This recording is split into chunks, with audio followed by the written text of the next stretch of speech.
Wyoming, 1977. A man named Rodney Alcala is photographing a woman. He asks gentle questions, guiding her through memories until she suddenly tears up at the mention of her ex-boyfriend. Rodney steps closer, seeming comforting, but his hand slips around her throat. Shocked, she stumbles back, turns, and bolts. Rodney follows and tackles her to the ground. He grips her neck tightly until she slips into unconsciousness. Moments later, he revives her with CPR, watching her gasp for breath. Then he stands at her feet, silent, his shadow looming. The screen fades to black as he drags her, her terrified scream echoing into darkness. Los Angeles, 1978. Cheryl Bradshaw, an aspiring actress, is auditioning, hoping for a breakthrough role. But the questions are strange and unsettling. She leaves, feeling defeated and frustrated. Back at her apartment, Terry, a fellow actor who helped her rehearse, waits for her. He asks eagerly about the audition, following her into her apartment as they talk about their careers and their struggles. Then her phone rings. It's Helen, her agent, suggesting she go on The Dating Game, a popular TV show. Cheryl hesitates. It's not exactly the role she's after. But Helen insists it could open doors and get her seen. Later, Cheryl and Terry head to a bar. Terry encourages her to go on the show, teasing that a workaholic like her could use the distraction and maybe meet someone new. But when he makes a move, Cheryl pulls away, making things tense. The next morning, she wakes up beside him in bed with regret clouding her face. San Gabriel, 1979. Amy, a teenage girl, dozes on a bench until a caretaker wakes her. She wanders aimlessly and slips into a laundromat, grabbing some free Valentine's Day chocolates from a counter display. Seeing an opportunity, she pries open a coin box and quickly swipes a few coins. But the owner spots her, shouting, and she dashes outside. Amy sits under a stairwell, smoking and counting her coins. Suddenly, a man appears. It's Rodney, holding a camera. He snaps her picture, then flashes a charming smile, complimenting her. He tells her about a photography contest and suggests she could be his model. Intrigued and a little flattered, Amy listens, drawn in by his words and his camera lens. Meanwhile, Cheryl steps into the studio for The Dating Game. In the makeup room, she sits overwhelmed as the team prepares her. Then, Ed Burke, the show's charismatic host, strolls in. He offers her some advice, flashing a sly smile. He asks her to play dumb, as men are like babies and they get scared off by smart women. Cheryl, an intelligent woman with a solid academic background, hesitates. She feels a twinge of discomfort but nods, masking her doubt. Once she's ready, she takes a breath, straightens her dress, and heads toward the stage, determined to make the most of the opportunity. New York, 1971. A woman is furnishing an apartment. When she spots the moving truck, it unloads her furniture at the curb.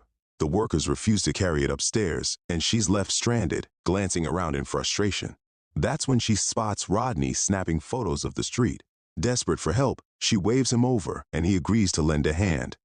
Together, they haul her furniture up to her apartment.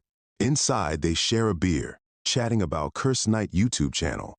Rodney seems charming, almost normal, until he suddenly leans forward, his expression darkening, and asks to take her picture. Moments later, there's a struggle. Rodney's hand moves quickly, knocking her out. With a chilling calm, he covers her face with a cloth and lifts his camera, capturing yet another tragic image of his next victim. Ed announces Cheryl, who steps onto the stage to applause. She's introduced to the three bachelors, each seated behind a screen. Bachelor number 1 is painfully shy, stammering his way through introductions. Bachelor number 2 oozes confidence, a slick womanizer with a smooth line for everything. And then there's Bachelor number 3, Rodney, who stands out with his charm, his voice steady and captivating. He seems to know just the right thing to say, and soon the audience and Cheryl are both drawn in. But in the audience, Laura's face turns pale as she recognizes Rodney. A chill runs through her as a terrible memory resurfaces. She watches, trembling, as Cheryl reads the questions given by the producers, though they feel vapid and shallow. Cheryl pushes through, but it's Rodney's responses that keep everyone hanging on every word. As the tension grows within her, Laura slips out of her seat, trying to make a quiet exit. But in her rush, she stumbles over a wire, knocking over some equipment. The set goes silent as the crew rushes to fix things, and Ed calls for a break. Outside, Laura reaches her car, hands shaking, and is overwhelmed by memories. She recalls a sunny beach, the day she and her friend met Rodney. They were charmed by him, trusting. But later, after Laura had left, her friend was raped and murdered. The realization slams into her. She has to warn someone. Los Angeles, 1977. In the bustling office of the Los Angeles Times, Rodney sits at the center of a small crowd, proudly showing off his photographs. His coworkers marvel at his work, admiring the artistry and detail. Then a young man walks up, glancing curiously at the pictures. Rodney's eyes light up, and he casually invites the young man to come to the beach and model for him. The young man nods, intrigued by the offer. But just then, an employee arrives and tells Rodney that 2 police detectives are here, asking for him. With a calm, easy smile, Rodney meets the detectives, turning on his charm. After a brief conversation, they apologize, claiming it was a simple misunderstanding. Rodney returns but notices his coworkers whispering behind his back, their expressions wary. His face tightens, and he hurriedly heads to the bathroom, unease in his eyes. Inside, he spots the young man from earlier. But the young man now seems nervous, mumbling a flimsy excuse about why he can't go to the beach after all. A flash of irritation crosses Rodney's face as he watches the young man slip away. During the break, Cheryl is feeling uneasy about the show so far. The makeup team, sensing her discomfort, leans in and quietly advises her to forget about what Ed said and just do what she feels like. Cheryl considers this and decides to ignore the scripted questions and write her own. Meanwhile, Bachelor number 2 makes a crude comment about women while talking to Rodney, but Rodney taunts him by saying that he always gets the girl. Outside, Laura's boyfriend finds her, his face full of concern. He asks what's wrong with her. Laura tries to explain, her voice shaking as she tells him about Rodney and her friend's tragic fate after meeting him. But her boyfriend hesitates, unsure if he should believe her. Frustrated and hurt, she tells him to leave. Alone, she steels herself, knowing she might have to warn someone on her own. When the show resumes, Cheryl takes a deep breath and launches into her own unexpected questions, catching everyone off guard. Ed and the contestants look startled, especially bachelors number 1 and number 2, who stumble over their answers clearly unprepared. But Rodney handles it smoothly. His response is clever and just the right touch of charming, winning over both Cheryl and the audience. Cheryl leans in, asking him directly if any of the other contestants had said anything offensive. Without missing a beat, Rodney exposes the crude comment made by Bachelor number 2, earning a few uneasy laughs from the audience. The show soon cuts to another break, with Cheryl close to choosing her winner. Meanwhile, Laura finds her way to studio security, pleading with the guard about her concerns with Rodney. The guard listens and leads her to a small waiting room, promising that George Elliott, one of the show's producers, will come to speak with her. On set, Bachelor number 2 approaches Rodney, annoyed by his comments. Rodney pulls out a photo of a lifeless woman. When Bachelor number 2 recoils in horror, Rodney laughs it off, claiming it's just a fake, but the effect is chilling. Back on stage, Cheryl is called to announce her choice. She smiles, her mind made up, and picks Rodney as the winner. They're awarded a romantic trip to Carmel as the audience applauds. Bachelor number 2 also warns her to be careful around Rodney before leaving. Back in the waiting room, Laura grows impatient. Eventually, she stands and heads toward the exit, stopping only to ask a janitor if he's seen George Elliott, the produce. The janitor tells her that he's George F. Elliott. The security guard had played a cruel prank. Crestfallen and feeling defeated, Laura walks away, her fears dismissed and her warning unheard. Cheryl steps out of the studio, and outside she meets Rodney, and they exchange smiles. They decide to grab drinks. Meanwhile, Amy sits in the passenger seat next to Rodney, the sun shining through the window. She's relaxed, chatting away and flirting. Rodney shows her his photo album, filled with stunning images, but his expression shifts when Amy asks about his father. A heavy silence falls between them, a flicker of something darker crossing Rodney's face. He drives to a secluded area, far from prying eyes. As they stop, Rodney takes his camera out again, asking Amy to pose. She turns around playfully, but before she can react, he lunges at her. Rodney and Cheryl are enjoying a vibrant evening together. Laughter flowing as Cheryl talks about the plays she's auditioning for. She's pleasantly surprised to find that Rodney shares her passion for theater, engaging enthusiastically in their conversation.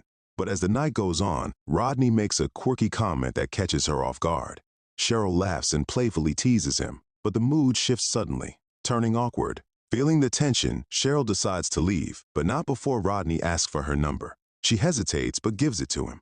As she walks back to her car in a dimly lit parking lot, she hears footsteps behind her. Rodney catches up, casually asking her to recall her number from memory. Confused and nervous, she fumbles, with Rodney realizing she gave him the wrong number. Rodney's demeanor darkens, and his tone takes on an unsettling edge as he vaguely threatens her. Cheryl quickens her pace, her heart racing as she heads toward her car in the now deserted lot. Rodney corners her, and just as he prepares to make his move, a group of people unexpectedly arrives, laughing and chatting. Seizing the moment, Cheryl enters her car, adrenaline surging as she escapes the clutches of danger. The next morning, Laura decides to go to the police and report Rodney. But her heart sinks as she is not taken seriously by the police officer when she is unable to name him. Without a solid name or proof, her concerns are dismissed, leaving her feeling invisible and disheartened. Meanwhile, Cheryl, still shaken from her unsettling encounter with Rodney, decides it's time to leave the city. The memory of the previous night lingers, haunting her thoughts. Packing her things, she feels a weight lift as she prepares to move back home. Amy slowly comes to, her body aching and covered in bruises and blood. She realizes she's tied up, partially naked and vulnerable. But when she glances over, she sees Rodney right next to her crying. With a surprising calmness, she acts embarrassed and asks Rodney to keep this a secret, feigning innocence. Rodney blinks in disbelief. None of his other victims had ever responded this way. Amy asks him to remove her bonds and take her to his place. Rodney, caught off guard, hesitates before reluctantly loosening her bonds. Once free, they head back to his car, stopping at a gas station along the way. Rodney excuses himself to use the restroom, and in that fleeting moment, Amy seizes her chance. She bolts and calls the police. Rodney returns and sees her gone. Panic washes over him, but it's too late. The police arrive shortly after, sirens blaring, and they swiftly arrest him, ending the nightmare that had held Amy captive. The postscript states that after Rodney's arrest, he was released on bail while awaiting trial despite many testimonies, after which he murdered a woman and a young girl. He was rearrested in 1979. In 2010, he had a chance at acquittal, but the runaway Amy, now an adult, testified against him. Police believe that Rodney's true number of victims may be as high as 130. Sometime after her The Dating Game appearance, Cheryl left California to live a private life and raise a family. Rodney died in prison, and the story concludes.